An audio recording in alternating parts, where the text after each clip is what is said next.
بسم الله الرحمن الرحيم. السلام عليكم ورحمة الله وبركاته. كسر هذا جوب سكيلز سنتر. waxaan rabaa inaan idin wadaago muuqaal dhameystiran muuqaal aan hore u soo dhigay oo ku saabsanaa e-commerce iyo sida ay dhalinyaradu uga shaqeysan karaan. E-commerce haddii aan idin xusuusiyo waxa uu ahaa ganacsi aad uga shaqeysan karto online-ka ama inaad badeeco ama adeeg aad markaasi hayso ku iibiso online-ka adigoo isticmaalaya internet-kaada ama mobile iyo waliba computer adigu leedahay. taas waxay ku fududeynaysaa inaad dakhli fara badan ka soo xareysato online-ka adiga oo gurigaada iyo goobtaada shaqada jooga. marka intaasaan kaga soo tagno muuqaalkan waxa uu dhammaystirayaa muuqaalkii hore kaasoo ku saabsan 5 qodob oo muhiim ah oo lagaaga baahan yahay inaad iska fiiriso ka hor inta aadan bilaabin ganacsigan online-ka ah ee e-commerce-ga loo yaqaan. qodobka koowaad waxa loo yaqaan waa audienceska. Audiences waa cidda aan rabno inaan wax ka iibino. Sidee ku ogaan kartaa cidda aad rabto inaad wax ka iibiso? Marka hore waa inaad isweydiisaa 3 su'aal oo ah waa kuma cidda aan rabno inaan wax ka iibino oo inaad isweydiisaa. Da ahaan, juqraafi ahaan halka ay joogaan, sidoo kaleeto lab iyo dhadig cidda ay yihiin iyo waxyaabaha la midka. Sidoo kale waa inaad isweydiisaa cidda aan rabno inaan wax ka iibino maxay u baahan yihiin. Haddii aan rabno inaan wax ka iibino dhalinyarada waa la yaqaanaa waxyaabaha ay u baahan yihiin. Haddii aan rabno inaan wax ka iibino dad waaweyn oo waayeel ah badeeco gaar ama product gaar ay u baahan yihiin. sidoo kale haddii aan rabno inaan wax ka iibino dad dhexe ama middle age-ka iyaguna wax gaar ay u baahan yihiin.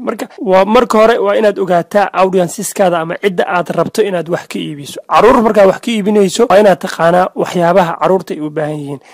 ma jirto company ama cid gaar ah oo iibiso dhammaan all in one wax dhammaan oo waayeel iyo wax walbo dhalinyaro waayeel cunug yar dhammaan badeecooyinkooda waa hayaa ma suuragalayso. marka waa inaad doorataa niche market ama audience ku gaar ah. audience gaar waxa ula jeedaa dad gaar ah oo aad wax ka iibiso. haddii aad wax ka iibinayso dhalinyaro waa inaad iibisaa waxyaabaha dhalinyarada ay u baahan yihiin oo kaliya. qodobka labaad waxa loo yaqaanaa product waa badeeco ama waxa aan rabno inaan iibino. haddii ay tahay service ama product, markaan rabno inaan product iibino ama badeeco aan iibino, waxyaabaha aan rabno inaan isweydiino waxaa ka mid ah maxay dadku u iibsanayaan badeecada noocaani ah, maxay ka helayaan, badeecadani ma daboolaysaa problem taagan ama xal ma u noqonaysaa caqabad taagan. sidoo kaleeto tartamahaaga waxaa jiro tartame ama cid adiga kula tartamaysa oo ku jirta fildiga ama nooca ganacsigan adiga ay ku jirto. ciddaas maxaa kaga fiicantaa, maxaa kula tartamaysaa, ma badeecada price-ka ayaa kula tartamaysaa, ma quality ayaad kula tartamaysaa adiga aad la tartamayso, ma waxaad kula tartamaysaa service oo ah macaamiishaada si wanaagsan ayaad u daryeeshaa oo si wanaagsan ayaad ula macaamishaa macaamiishaada. marka waa inaad isweydiisaa productiga aad iibinayso iyo waxa aad suuqa kusoo gali karto. qodobka saddexaad waxaa loo yaqaanaa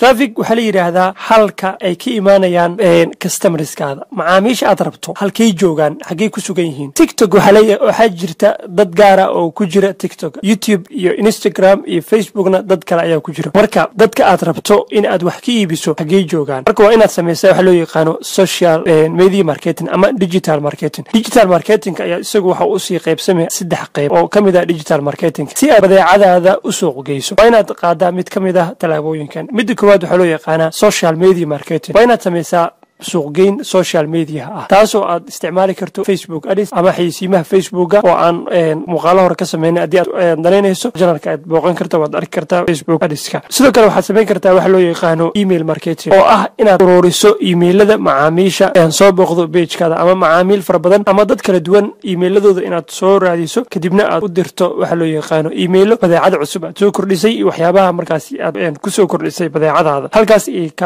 kaaga iman doonaan macaamiil fara badan iyo iyaga oo soo raacaya waxa loo yaqaan linkiska aad ugu dirtay emailkaada. sidoo kale waxaa la isticmaalaa waxa la yiraahdo Mailchimp oo ah website ama application ku saamaxaya in uu ku ururiyo emailo fara badan si fududna aad ugu diri karto macaamiishaada. qodob kale oo aad digital marketing ama ku samayn karto in macaamiishaada aad soo jiidato waxaa kamid ah inaad samayso waxa loo yaqaano affiliate marketing oo ah in aad dirsato dad ku suuq geeya badeecadaada kuwaas oo aad marka ay iib sameeyaan ama ay dad keenaan aad ku siin doonto commission. dadkani waxa ay samayn doonaan suuqgeyn adiga badeecadaada ku saabsan, waxa ay ku baahin doonaan barahooda bulshada ama si shakhsi ayay u suuqgeyn doonaan. kadib dadka soo raaco wax ka iibsada website-kaada ayaa dadkani waxaad ku siin doontaa commission. noocani marketingka waxaa loo yaqaanaa affiliate marketing. marka si aad u hesho traffic source ama il dadka ay kaaga yimaadaan inaad samaysaa talaabooyinka aan soo sheegnay. qodobka afraad waxaa loo yaqaanaa funnel waa halka aad rabto inaad wax ku iibiso. website-ka aad rabto inaad wax ku iibiso ayaa waxaa loo yaqaano funnel haddii aad wax ku iibinayso Facebook page ama Instagram iyaduna waxa loo yaqaano funnel marka funnelkaas ayaad rabto inaad wax ku iibiso qaab ku noqon kara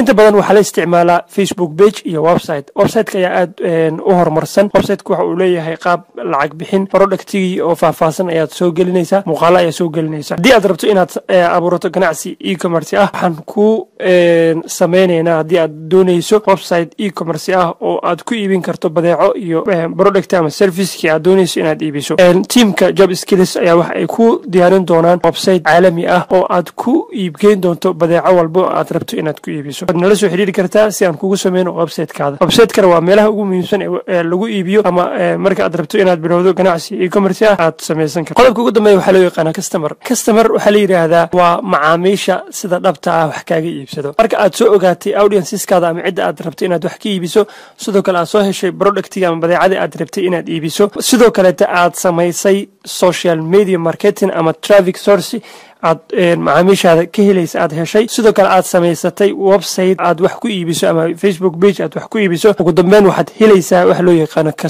customerskana waa macaamiisha dhabta ah ee wax kaa iibsanayo macaamiishaas laftooda waxay u baahan yihiin daryeel inaad ka warqabto oo aad la socodsiiso badeecada cusub aad soo kordhisay iyagu aad horumarin iyo aad ku samayso dhiirigelin aad u samayso haddii aad doonayso sidoo kaleeto in aad horumarayso macaamiishaada oo aad ka warqabto oo aad barato xirfadda daryeelka macaamiisha waxaan kuu diyaarin koorso lagu baranayo xirfadda daryeelka macaamiisha oo ah koorso aad u diyaarsan wax badan aad ka faa'iidi doonto insha Allah guud ahaan muuqaalkeeni ku saabsanaa tallaabooyinka aad rabto inaad qaado ka hor inta aadan bilaabin ganacsi e-commerce ah intaas ayaan kusoo koobayaa haddii aad ku cusub tahay channelka fadlan subscribe dheh oo like inoo saar muuqaalka si saaxiibo badan u gaaro aad baad mahadsantihiin soo dhawaada